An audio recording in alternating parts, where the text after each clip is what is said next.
The Collected Works of Edgar Allan Poe, Raven Edition, Volume 2, William Wilson.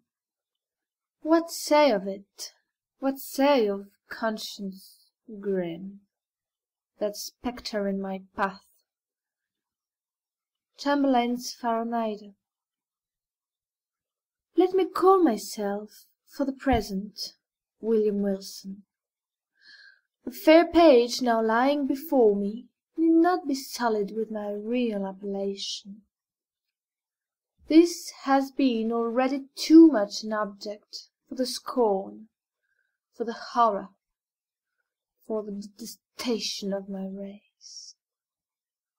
To the utmost regions of the globe have not the indignant winds bruited its unparalleled infamy? Oh, outcast of all outcasts, most abandoned! To the earth art thou not forever dead, to its honours, to its flowers, to its golden aspiration. And a cloud, dense, dismal, and limitless, does it not hang eternally between thy hopes and heaven? I would not, if I could, here or to-day, embody record of my later years of unspeakable misery and unpardonable crime. This epoch, these later years, took unto themselves a sudden elevation in turpitude, whose origin alone it is my present purpose to assign. Men usually grow base by degrees.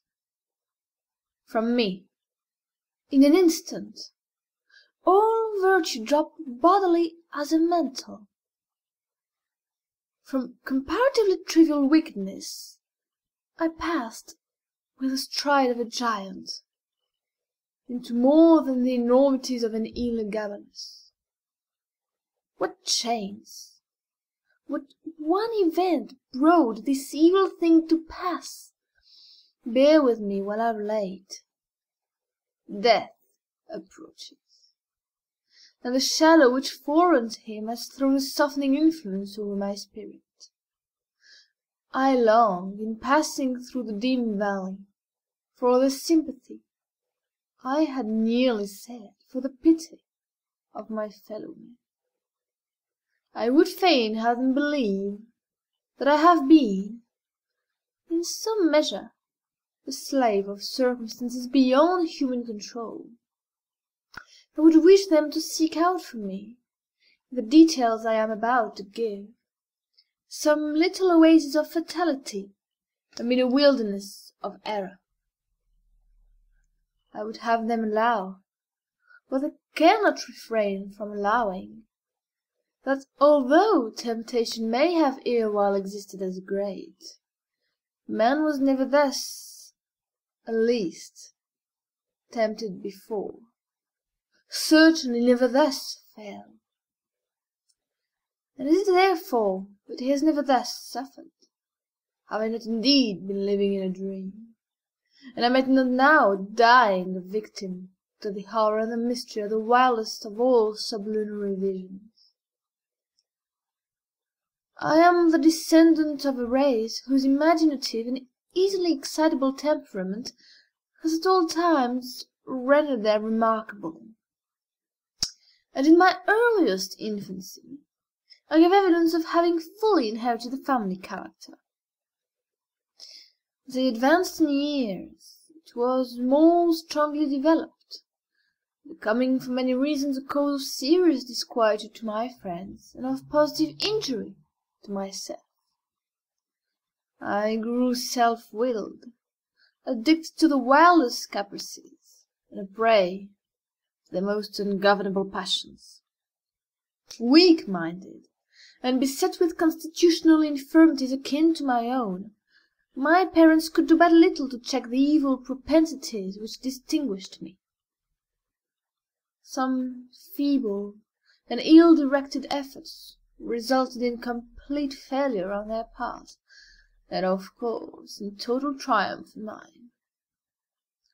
Thenceforward my voice was a household law, and at an age when few children have abandoned their leading strings, I was left to the guidance of my own will, and became, in all but name, the master of my own actions.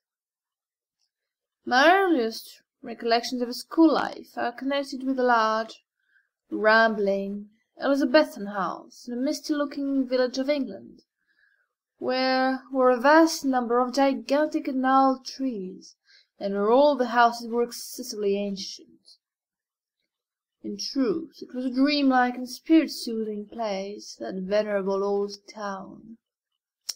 At this moment in fancy I feel the refreshing chillness of its deeply shadowed avenues, inhale the fragrance of its thousand shrubberies, and thrill anew with indefinable delight the deep hollow note of the church bell, breaking each hour with sullen and sudden roar upon the stillness of the dusky atmosphere in which the fretted Gothic steeple lay embedded in sleep.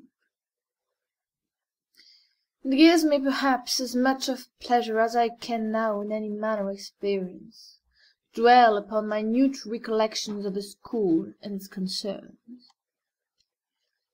Steeped in misery as I am, misery, alas, only too real, I shall be pardoned for seeking relief, however slight and temporary, in the weakness of a few rambling details. These, moreover, utterly trivial, and even ridiculous in themselves, assume, to my fancy, adventitious importance, as connected with a period and a locality when and where I recognize the first ambiguous monitions of a destiny, which afterwards so fully overshadowed me. Let me then remember. The house, I have said, was old and irregular. The grounds were extensive, and a high and solid brick wall, topped with a bed of mortar and broken glass, encompassed the whole. This prison-like rampart formed the limit of our domain. Beyond it we saw but thrice a week, once every Saturday afternoon, when, attended by two ushers, we were permitted to take brief walks in a body through some of the neighbouring fields, and twice during Sunday, when we were paraded in the same formal manner to the morning and evening service in the one church of the village. For this church, the principal of our school was pastor. With how deep a spirit of wonder and perplexity was I wont to regard him from a remote pew in the gallery, as with steps solemn and slow he ascended the pulpit. This reverend man, with countenance so demurely benign, with robes so glossy and so clerically flowing, with wigs so minutely powdered, so rigid and so vast, could this be he who of late, with sour visage and in snuffy habiliments, administered, ferule in hand, the draconian laws at the academy? Ah, gigantic paradox, too utterly monstrous for solution! At an angle of the ponderous wall frowned a more ponderous gate. It was riveted and studded with iron bolts, and surmounted with jagged iron spikes. What impressions of deep awe did it inspire! It was never opened, save for the 3 periodical egressions and ingressions already mentioned. Then in every creak of its mighty hinges we found a plenitude of mystery, a whirl of matter of solemn remark, of a more solemn meditation. The extensive enclosure was irregular in form, having many capacious recesses. Of these, 3 or 4 of the largest constituted the playground. It was level, and covered with fine hard gravel. I well remember it had no trees, nor benches, nor anything similar within it. Of course, it was in the rear of the house. In front lay a small parterre, planted with box and other shrubs, but through this sacred division we passed only upon rare occasions indeed, such as a first advent to school, or final departure thence, or perhaps when a parent or friend having called for us, we joyfully took our way home from the Christmas or midsummer holidays. But the house, how quaint an old building was this! To me, how veritably a palace of enchantment! There was really no end to its windings, to its incomprehensible subdivisions. It was difficult at any given time to say with certainty upon which of its 2 stories one happened to be. From each room to every other there should be found 3 or 4 steps, either in ascent or descent.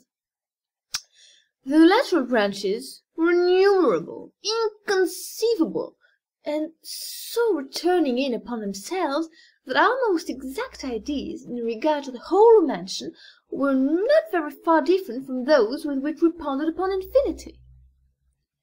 During the 5 years of my residence here, I was never able to ascertain with precision in what remote locality lay the little sleeping apartment assigned to myself and some 18 or 20 other scholars. The schoolroom was the largest in the house. I could not help thinking in the world. It was very long, narrow, and dismally low, with pointed Gothic windows and a ceiling of oak. In the remote and terror-inspiring angle was a square enclosure of 8 or 10 feet, comprising the sanctum, during hours, of our principal, the Reverend Dr. Bransby. It was a solid structure, with masked door, sooner than open, which in the absence of Dominic we would all have willingly perished by the peine-forte adieu. In other angles were 2 other similar boxes, far less reverenced indeed, but still greatly matters of awe. One of these was the pulpit of the classical usher, one of the English and mathematical. Interspersed about the room, crossing and recrossing in endless irregularity, were innumerable benches and desks, black, ancient, and time-worn, piled desperately with much bethumbed books, and so beseamed with initial letters, names at full length, grotesque figures, and other multiplied efforts of the knife, as to have entirely lost what little of original form might have been their portion in days long departed. A huge bucket with water stood at one extremity of the room, and a clock of stupendous dimensions at the other. Encompassed by the massive walls of this venerable academy, I passed, yet not in tedium or disgust, the years of the 3rd lustrum of my life. The teeming brain of childhood requires no external world of incident to occupy or amuse it, and the apparently dismal monotony of the school was replete with more intense excitement than my ripe youth has derived from luxury, or my full manhood from crime. Yet I must believe that my first mental development had in it much of the uncommon, even much of the outré. Upon mankind at large, the events of very early existence rarely leave in mature age any definite impression. All is grey shadow, a weak and irregular remembrance, an indistinct regathering of feeble pleasures and phantasmagoric pains. With me this is not so. In childhood I must have felt with the energy of a man what I now find stamped upon memory in lines as vivid, as deep, and as durable as the exergues of the Carthaginian metals. Yet in the fact of the world's view, how little was there to remember! The morning's awakening, the nightly summons to bed, the connings, the recitations, the periodical half-holidays and perambulations, the playground with its brawls, its pastimes, its intrigues, these, by a mental sorcery long forgotten, were made to involve a wildness of sensation, a world-rich incident, a universe of varied emotion, of excitement the most passionate and spirit-stirring. Oh, le bon temps que ce siècle de fer! In truth, the ardour, the enthusiasm, and the imperiousness of my disposition soon rendered me a marked character among my schoolmasters, and by slow but natural gradations gave me an ascendancy over all not greatly older than myself, over all with a single exception. This exception was found in the person of a scholar, who, although no relation, bore the same Christian and surname as myself, a circumstance, in fact, a little remarkable, for notwithstanding a noble descent, mine was one of those everyday appellations which seem by prescriptive right to have been, time out of mind, the common property of the mob. In this narrative I have therefore designated myself as William Wilson, a fictitious title, not very dissimilar to the real. My namesake alone, of those who in school phraseology constitute our set, presumed to compete with me in the studies of the class, in the sports and broils of the playground, to refuse implicit belief in my assertions and submission to my will, indeed, to interfere with my arbitrary dictation in any respect whatsoever. There is on earth a supreme and unqualified despotism. It is the despotism of a mastermind in boyhood over the less energetic spirits of its companions. Wilson's rebellion was to me a source of the greatest embarrassment, the more so as, in spite of the bravado with which in public I made a point of treating him and his pretensions, I secretly felt that I feared him, and could not help thinking the equality which he maintained so easily with myself a proof of his true superiority, since not to be overcome cost me a perpetual struggle. Yet this superiority, even this equality, was in truth acknowledged by no one but myself. Our associates, by some unaccountable blindness, seemed not even to suspect it. Indeed, his competition, his resistance, and especially his impertinent and dogged interference with my purposes, were not more pointed than private. He appeared to be destitute alike of the ambition which urged and of the passionate energy of mind which enabled me to excel. In his rivalry he might have been supposed actuated solely by a whimsical desire to thwart, astonish, or mortify myself, although there were times when I could not help observing, with a feeling made up of wonder, abasement, and pique, that he mingled with his injuries, his insults, or his contradictions, a certain most inappropriate and assuredly most unwelcome affectionateness of manner. I could only conceive this singular behaviour to arise from a consummate self-conceit, assuming the vulgar airs of patronage and protection. Perhaps it was this latter trait in Wilson's conduct, conjoined with our identity of name, and the mere accident of our having entered the school upon the same day, which set afloat the notion that we were brothers among the senior classes in the academy. These do not usually inquire with much strictness into the affairs of their juniors. I have before said, or should have said, that Wilson was not, in the most remote degree, connected with my family.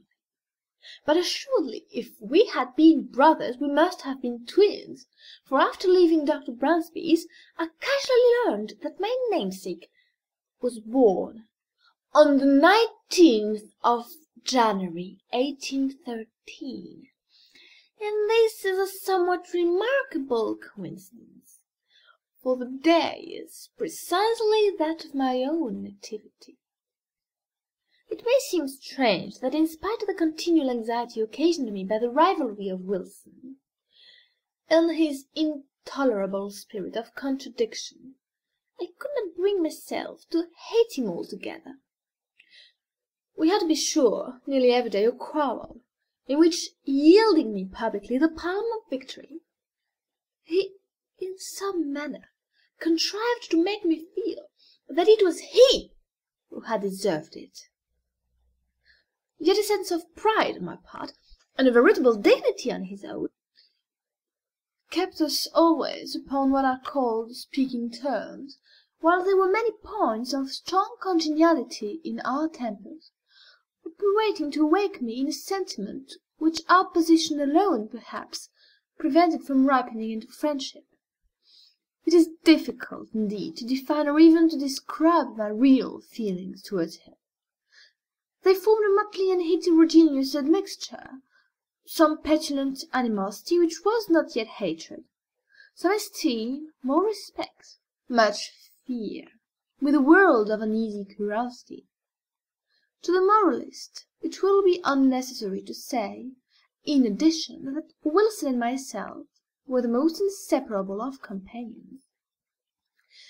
It was no doubt the anomalous state of affairs existing between us which turned all my attacks upon him, and there were many, either open or covert, into the channel of banter or practical joke, giving pain while assuming the aspect of mere fun, rather than into more serious and determined hostility. But my endeavours on this head were by no means uniformly successful, even when my plans were the most wittily concocted, for my namesake had much about him in character of that unassuming and quiet austerity which, while enjoying the poignancy of its own jokes, has no heel of Achilles in itself, and absolutely refuses to be laughed at.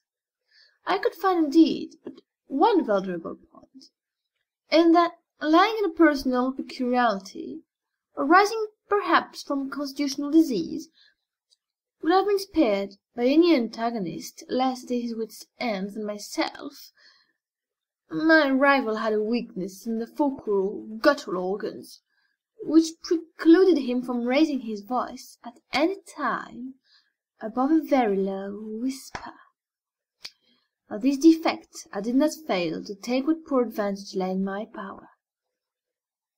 Wilson's retaliations in kind were many, and there was one form of his practical wit that disturbed me beyond measure. How his sagacity first discovered at all that so petty a thing would vex me is a question I never could solve, but having discovered, he habitually practised the annoyance. I had always felt aversion to my courtly patronymic, and its very common, if not plebeian, praenomen. The words were a venom in my ears, and when upon the day of my arrival a second William Wilson came also to the academy, I felt angry with him for bearing the name, and doubly disgusted with the name because a stranger bore it. Who would be the cause of its twofold repetition? Who would be constant in my presence? And whose concerns, in the ordinary routine of the school business, must inevitably, on account of the detestable coincidence, be often confounded with my own. The feeling of vexation thus engendered grew stronger with every circumstance tending to show resemblance, moral or physical, between my rival and myself. I had not then discovered the remarkable fact that we were of the same age, but I saw that we were of the same height, that I perceived that we were even singularly alike in general contour of person and outline of feature. I was galled, too, by the rumour touching a relationship which had grown current in the upper forms. In a word, nothing could more seriously disturb me, although I scrupulously concealed such disturbance, than any allusion to a similarity of mind, person, or condition existing between us. But in truth I had no reason to believe that, with the exception of the matter of relationship, and in the case of Wilson himself, this similarity had ever been made a subject of comment, or even observed at all by our schoolfellows. That he observed it in all its bearings, and as fixedly as I, was apparent, but that he could discover in such circumstances so fruitful a field of annoyance can only be attributed, as I said before, to his more than ordinary penetration.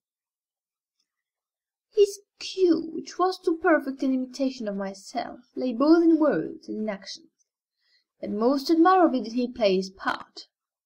My dress it was an easy matter to copy, my gait and general manner were without difficulty appropriated. In spite of his constitutional defect, even my voice did not escape him. My louder tones were, of course, unattempted, but then the key, it was identical, and his singular whisper, it grew the very echo of my own. How greatly this most exquisite portraiture harassed me, for it could not justly be termed a caricature, I will not now venture to describe.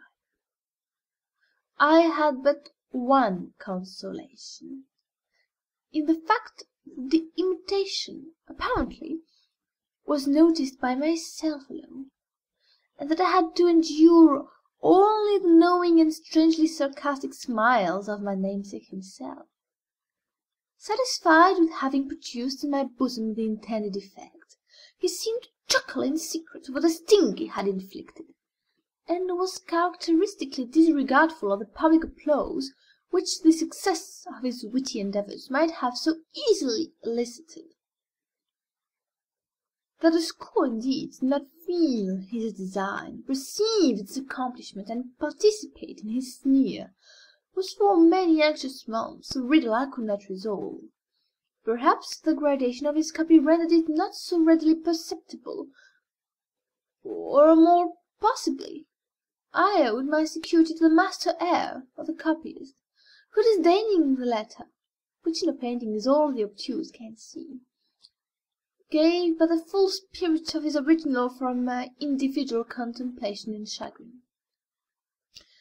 I have already more than once spoken of the disgusting air of patronage which he assumed toward me, and of his frequent officious interference with my will.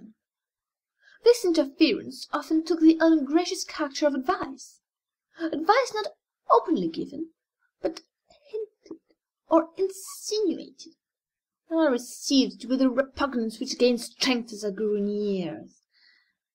Yet, at this distant day, let me do him the simple justice to acknowledge that I can recall no occasion when the suggestions of my rival were on the side of those errors or follies so usual to his immature age and seeming inexperience, that his moral sense at least, if not his general talent and worldly wisdom, was far keener than my own, and that I might to-day have been a better, and thus a happier man, had I less frequently rejected the counsels embodied in those mean whispers which I then but too cordially hated and too bitterly despised.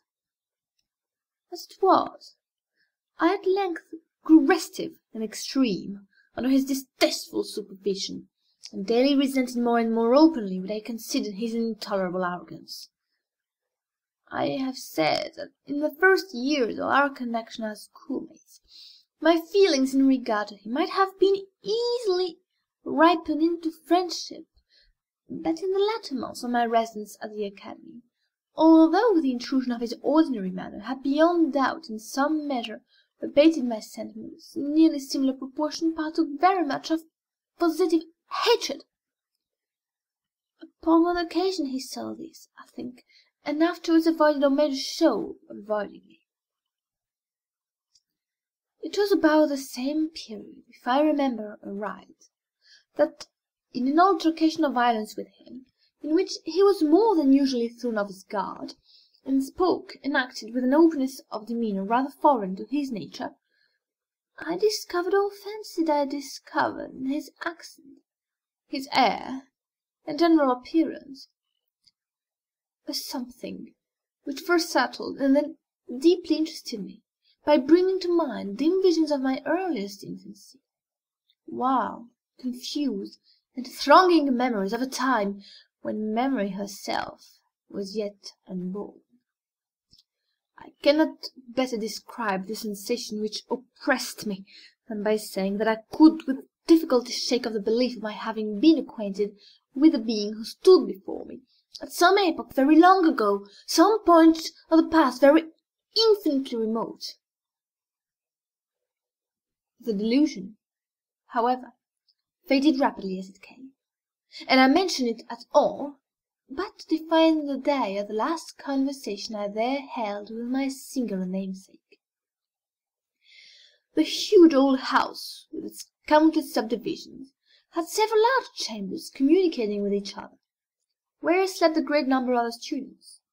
There were, however, as must necessarily happen in a building so awkwardly planned, many little nooks or recesses, the odds and ends of the structure, and these the economic ingenuity of Dr. Bransby had also fitted up as dormitories, although, being the merest closets, they were capable of accommodating but a single individual. One of these small apartments was occupied by Wilson. One night, about the close of my 5th year at the school, and immediately after the altercation just mentioned, finding everyone wrapped in sleep, I rose from bed, and lamp in hand, stole through a wilderness of narrow passages from my own bedroom to that of my rival. I had long been plotting one of those ill-natured pieces of practical wit at his expense, in which I had hitherto been so uniformly unsuccessful. It was my intention now to put my scheme in operation, and I resolved to make him feel the whole extent of the malice with which I was imbued. Having reached his closet, I noiselessly entered, leaving the lamp with a shade over it on the outside. I advanced a step, and listened to the sound of his tranquil breathing, assured of his being asleep. I returned, took the light, and with it again approached the bed. Close curtains were round it, which, in the prosecution of my plan, I slowly and quietly withdrew, when the bright rays fell vividly upon the sleeper, and my eyes, at the same moment, upon his countenance. I looked, and a numbness, an iciness of feeling instantly pervaded my frame. My breast heaved, my knees tottered, my whole spirit became possessed with an objectless yet intolerable horror.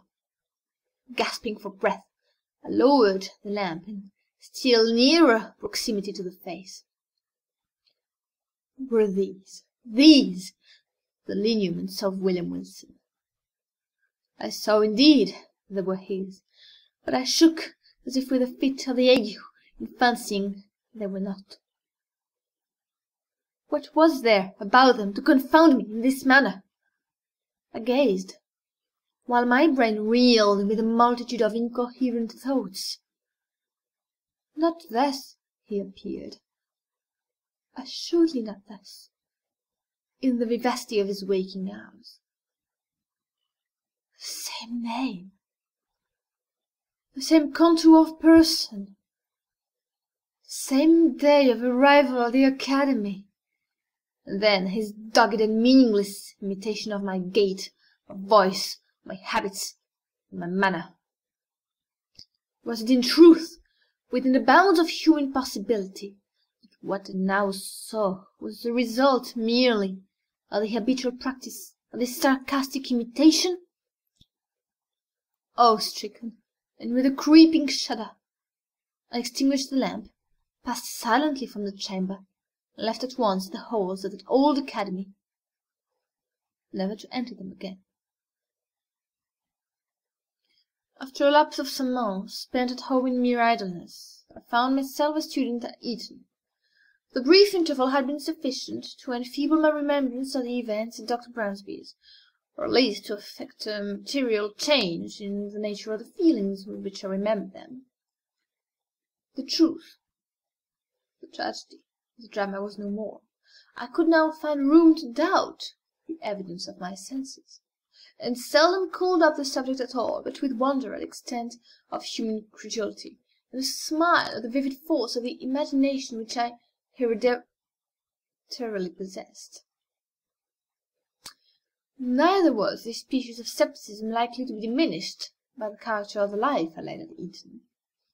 The vortex of thoughtless folly into which I there so immediately and so recklessly plunged washed away all but the froth of my past hours, engulfed at once every solid or serious impression, and left to memory only the veriest levities of a former existence. I do not wish, however, to trace the course of my miserable profligacy here, a profligacy which set at defiance the laws, while it eluded the vigilance of the institution.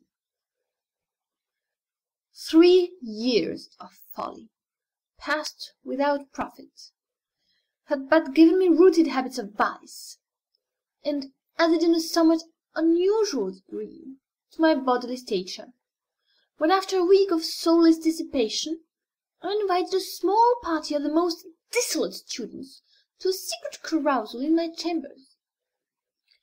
We met at a late hour of the night, for our debaucheries were to be faithfully protracted until morning.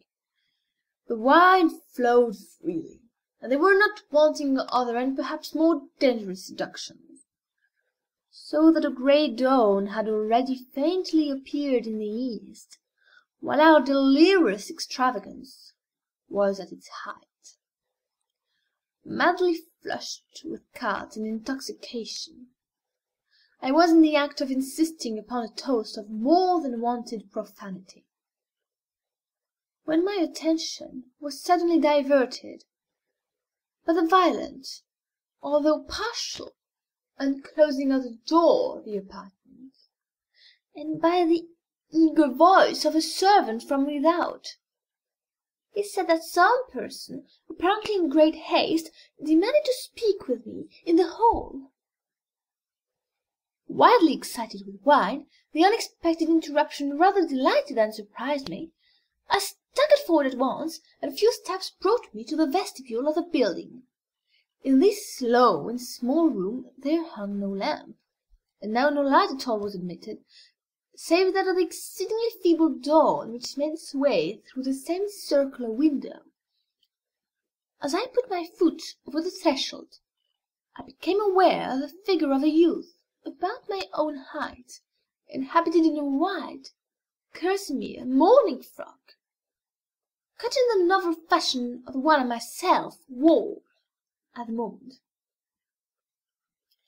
This the faint light enabled me to perceive, but the features of his face I could not distinguish.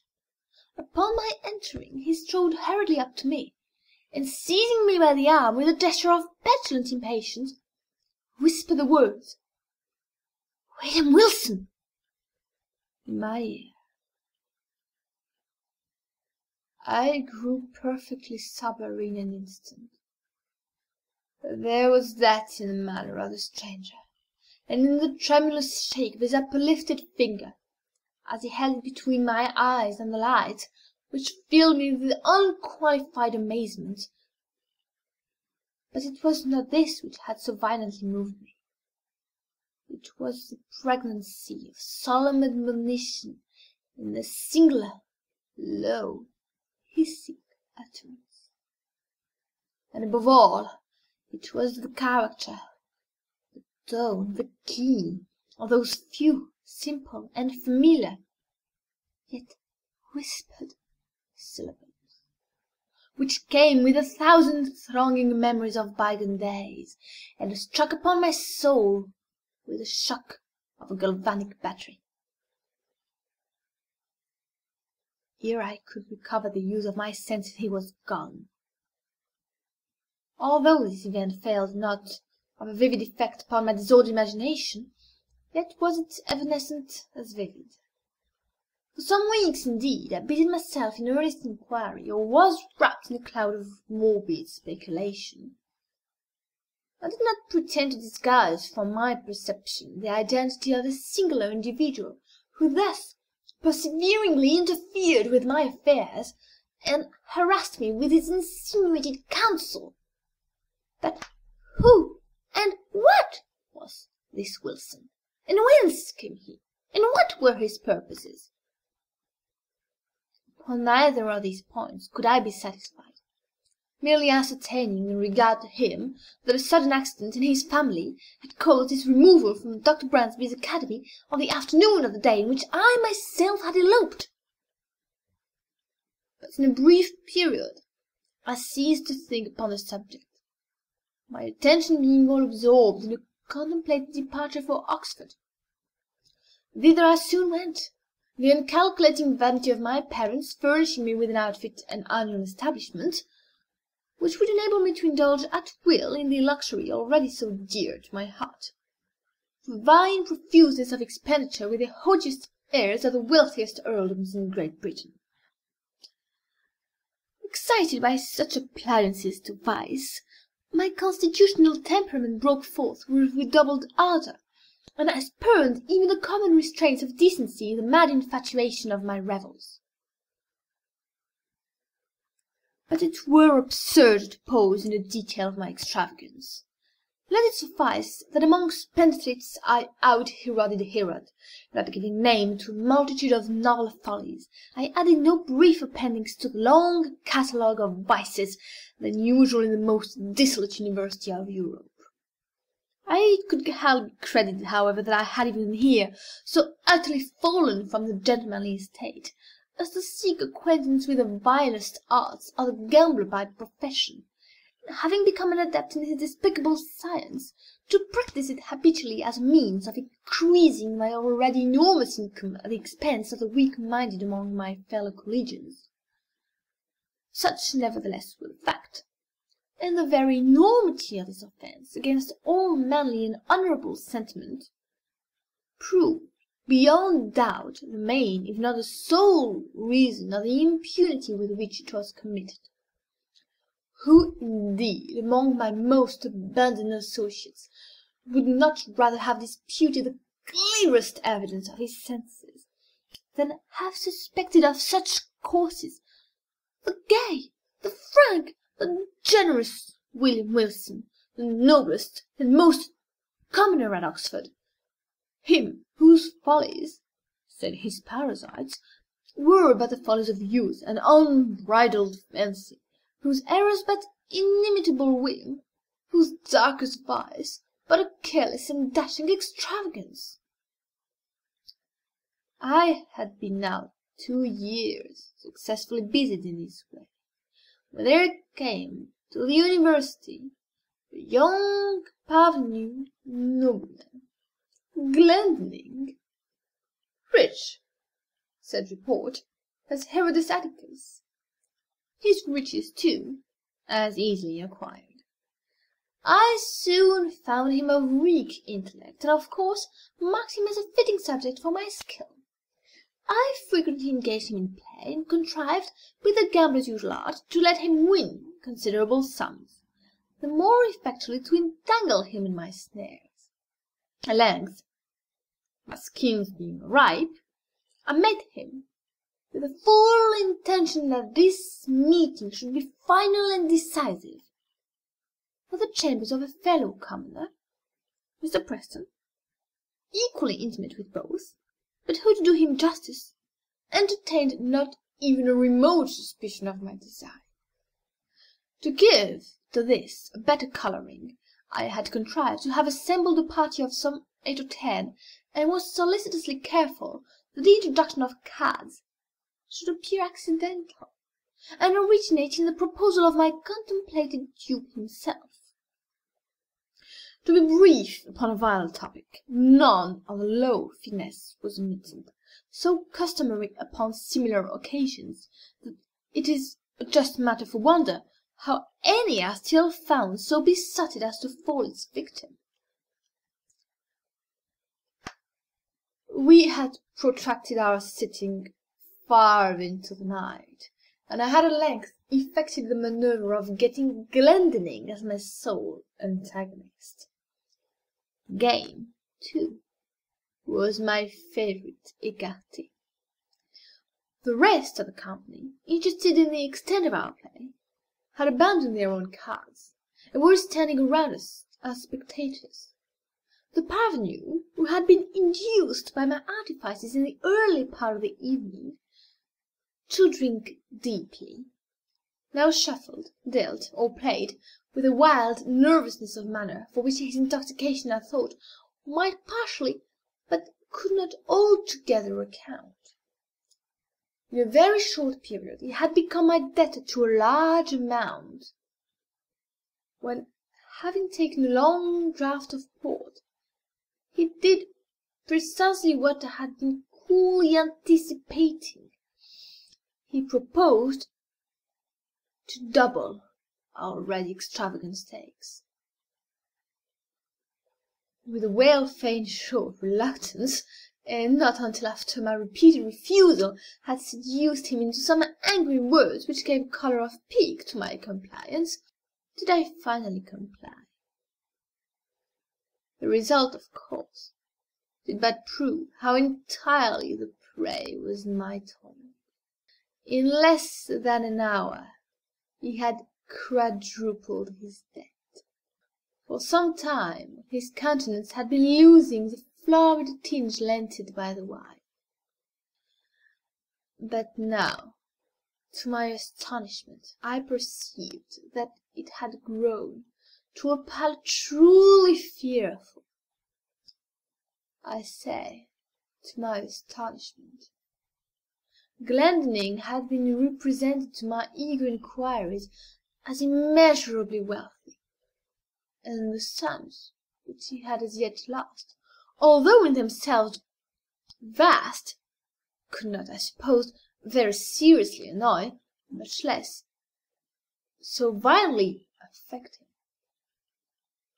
That he was overcome by the wine just swallowed was the idea which most readily presented itself, and rather with a view to the preservation of my own character in the eyes of my associates, than from any less interested motive, I was about to insist peremptorily upon a discontinuance of the play, when some expressions at my elbow from among the company, and an ejaculation evincing utter despair on the part of Glendinning, gave me to understand that I had effected his total ruin under circumstances which, rendering him an object for the pity of all, should have protected him from the ill offices even of a fiend. What now might have been my conduct it is difficult to say. The pitiable condition of my dupe had thrown an air of embarrassed gloom over all, and for some moments a profound silence was maintained, during which I could not help feeling my cheeks tingle with the many burning glances of scorn or reproach cast upon me by the less abandoned of the party. I will even own that an intolerable weight of anxiety was for a brief instant lifted from my bosom by the sudden and extraordinary interruption which ensued. The wide, heavy folding doors of the apartment were all at once thrown open to their full extent, with a vigorous, rushing impetuosity that extinguished, as if by magic, every candle in the room.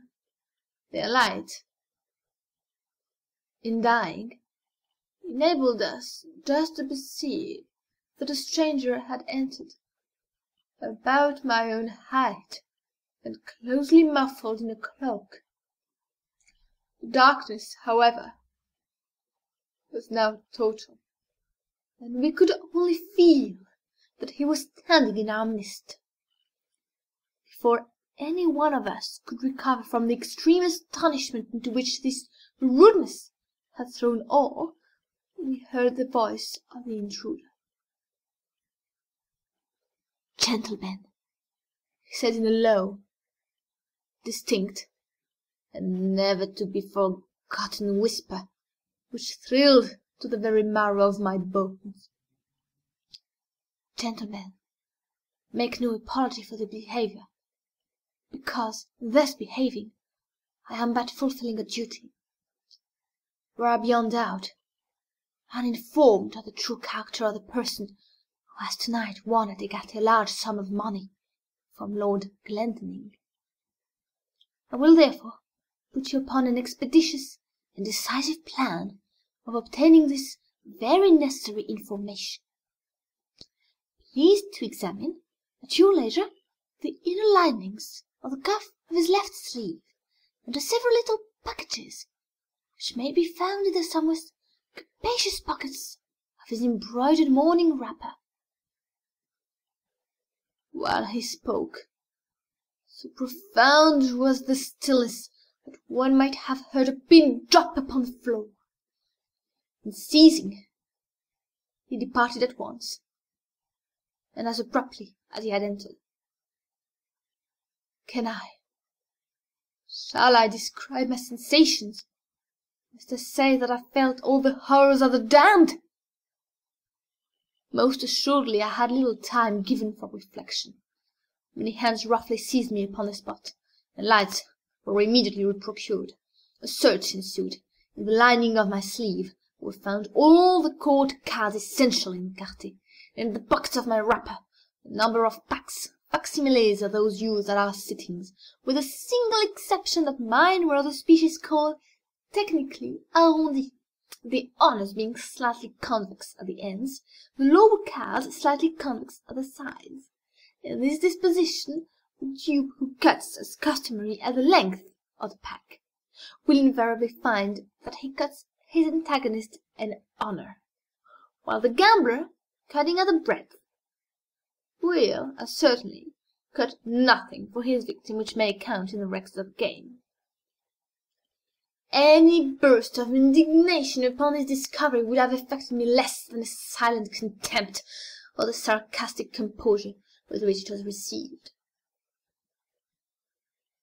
"Mr. Wilson," said our host, stooping to remove from beneath his feet an exceedingly luxurious cloak of rare furs. "Mr. Wilson, is your property?" The weather was cold, and upon quitting my own room I had thrown the cloak over my dressing wrapper, putting it off upon reaching the scene of play.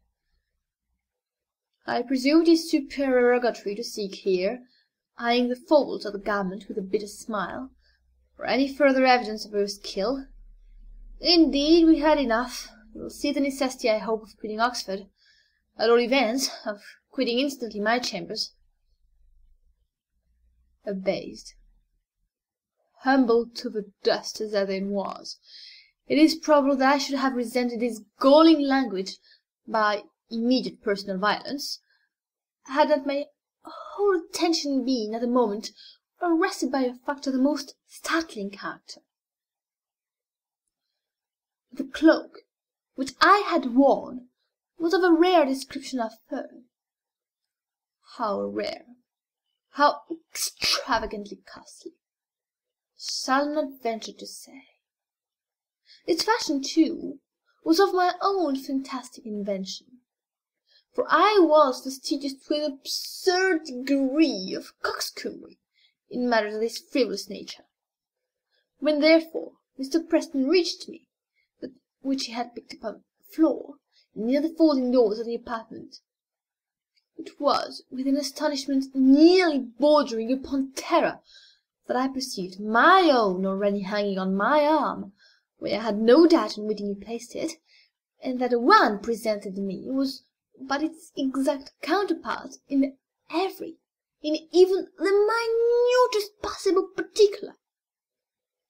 The singular being who had so disastrously exposed me had been muffled, I remembered, in a cloak, and none had been worn at all by any other members of our party, with the exception of myself.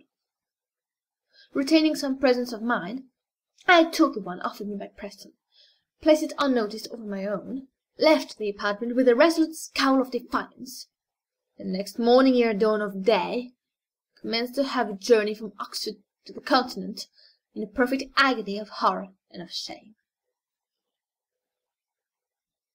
I fled in vain. My evil destiny pursued me as if in exaltation, and proved indeed that the exercise of its mysterious dominion had as yet only begun. Scarcely had I set foot in Paris, ere I had fresh evidence of the detestable interest taken by this Wilson in my concerns. Years flew while I experienced no relief. Villain! At Rome, with how untimely, yet with how spectral an officiousness, stepped he in between me and my ambition.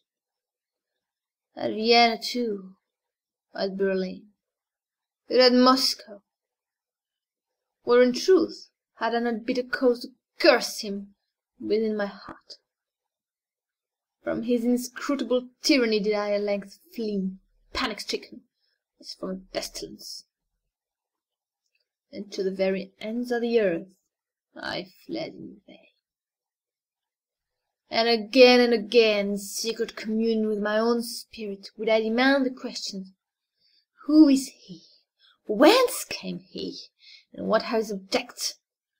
But no answer was there found, and then I scrutinized, with a minute scrutiny, the form, and the methods, and the leading traits of his impertinent supervision. But even here there was very little upon which to base a conjecture. It was noticeable, indeed, that in no one of the multiplied instances in which he had of late crossed my path had he so crossed it except to frustrate those schemes, or to disturb those actions, which, if fully carried out, might have resulted in bitter mischief. Poor justification this, in truth, for an authority so imperiously assumed. Poor indemnity for natural rights of self-agency so pertinaciously, so insultingly denied. I had also been forced to notice that my tormentor, for a very long period of time, while scrupulously and with miraculous dexterity maintaining his whim of an identity of apparel with myself, had so contrived it in the execution of his varied interference with my will, that I saw not at any moment the features of his face. Be Wilson what he might, this at least was but the veriest of affectation or of folly.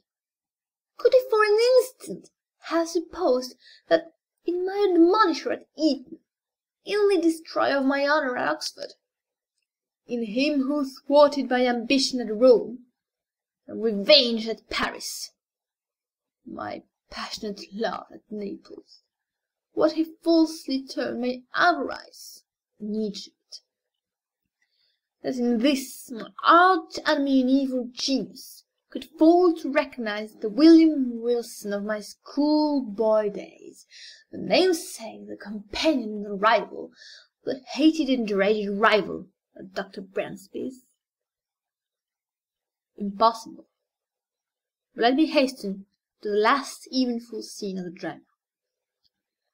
Thus far I had succumbed supinely to this imperious domination, a sentiment of deep awe, with which I habitually regarded the elevated character, the majestic wisdom, the apparent omnipresence and omnipotence of Wilson, added to a feeling of even terror, with which certain other traits in his nature and assumptions inspired me, had operated hitherto to impress me with an idea of my own utter weakness and helplessness, and to suggest an implicit, although bitterly reluctant submission to his arbitrary will. But of late days I had given myself up entirely to wine, and its maddening influence upon my hereditary temper rendered me more and more impatient of control, and began to murmur, to hesitate, to resist. And was it only fancy which induced me to believe that with the increase of my own firmness, that of my tormentor underwent a proportional diminution? Be that as it may, I now began to feel the inspiration of a burning hope, and at length nurtured in my secret thoughts a stern and desperate resolution that I would submit no longer to be enslaved.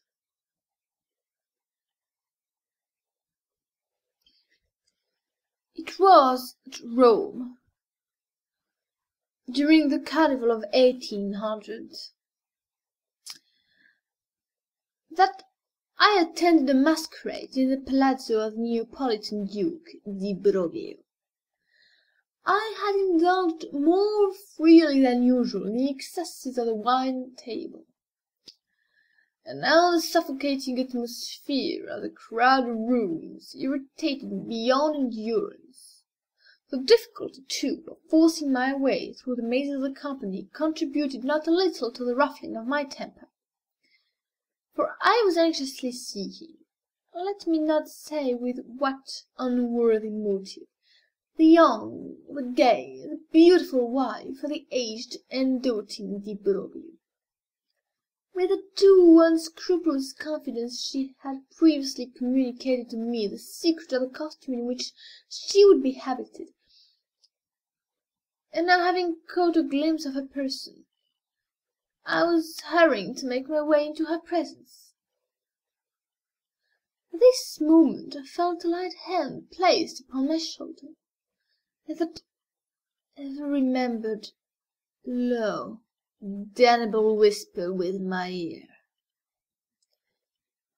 In an absolute frenzy of wrath, I turned at once upon him who had thus interrupted me, and seized him violently by the collar. He was attired, as I had expected, in a costume altogether similar to my own, wearing a Spanish cloak of blue velvet, begirt about the waist with a crimson belt sustaining a rapier. A mask of black silk entirely covered his face. "Scoundrel!" said in a voice husky with rage, while every syllable I uttered seemed as new fuel to my fury. "Scoundrel! Impostor! Accursed villain! You shall not dog me unto death! Follow me, or I'll stab you where you stand." And I broke my way from the ball-room into a small antechamber adjoining, dragging him unresistingly with me as I went. Upon entering, I thrust him furiously from me. He staggered against the wall, while I closed the door with an oath, and commanded him to draw. He hesitated but for an instant, then with a slight sigh, drew in silence, put himself upon his defence. The contest was brief indeed. I was frantic with every species of wild excitement, and felt within my single arm the energy and power of a multitude. In a few seconds I forced him by sheer strength against the wainscoting, and thus getting him at mercy, plunged my sword with brute ferocity repeatedly through and through his bosom. At that instant, some person tried the latch of the door. I hastened to prevent an intrusion, and then immediately returned to my dying antagonist. But what human language can adequately portray that astonishment, that horror which possessed me, at the spectacle then presented to view? The brief moment in which I averted my eyes had been sufficient to produce, apparently, a material change in the arrangements at the upper or further end of the room. A large mirror, so at first it seemed to me in my confusion, now stood where none had been perceptible before, and as I stepped up to it in extremity of terror, my known image, with features all pale and dabbled in blood, advanced to meet me with a feeble and tottering gait. Thus it appeared, I say, but was not. It was my antagonist. It was Wilson, then stood before me in the agonies of his dissolution. His mask and cloak lay where he had thrown them upon the floor.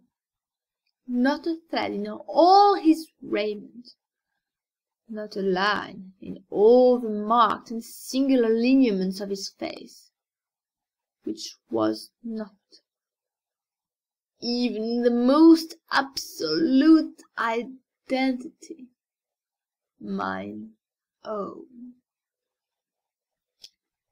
It was Wilson, but he spoke no longer in a whisper, and I could have fancied that I myself was speaking while he said, "You have conquered, and I yield. Yet henceforward art thou also dead, dead to the world, to heaven and to hope.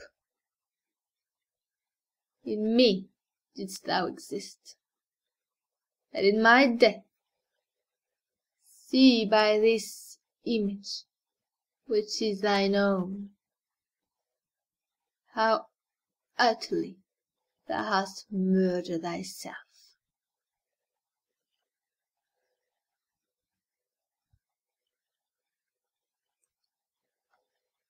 End of William Wilson.